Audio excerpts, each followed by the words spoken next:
Hello, Kevin Jones, Realty Professionals. Wanted to give you the annual economic update. This is part 3. Part 3 is going to consist on consumer spending, economic growth, savings rates, and credit regarding credit cards.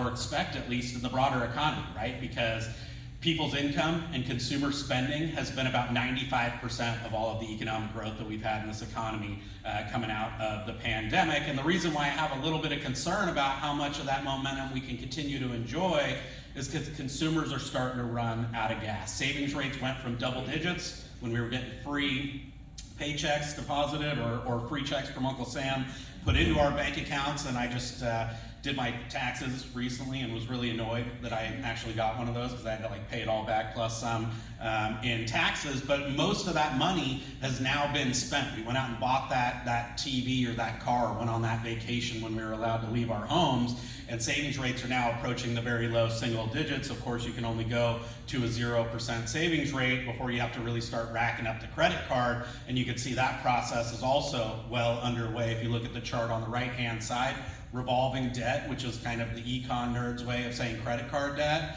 is growing by 15% on a year-to-year basis, right? And so through the lens of an economy which has been almost entirely consumer-driven up to this point, against a backdrop of folks having no money left in their savings account and credit cards that are approaching those kind of limits, it suggests that consumers are probably going to have to stop and catch their breath. And even if we don't meet the kind of technical definition of a recession, which is what we're forecasting, a little baby modest recession in the second half of 2023, even if we don't get all the way there, I think it's reasonable to expect that consumers will have to stop and catch their breath a little bit. And of course, on top of that, we have real net worth, which is kind of a measure of household wealth that's actually declined for the last 3 quarters consecutively. So not only am I almost out of savings and have a credit card that's growing by 15% on a year-to-year basis, I've now had 3 quarters in a row where I'm actually poorer than I was at the same time last year. I love this indicator both because it's intuitive, right? When I'm richer, I go out and buy more stuff and go on a fancy vacation and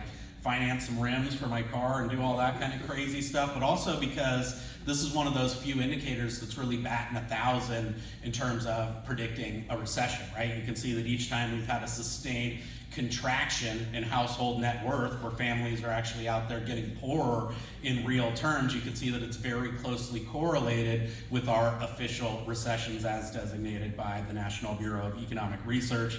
Those are actually the folks who are kind of charged with calling official recessions. And so again, when you look at where we've been over the last 3 quarters with people getting poorer, people having more and more credit card debt and no savings to fall back on, I think it's only a matter of time.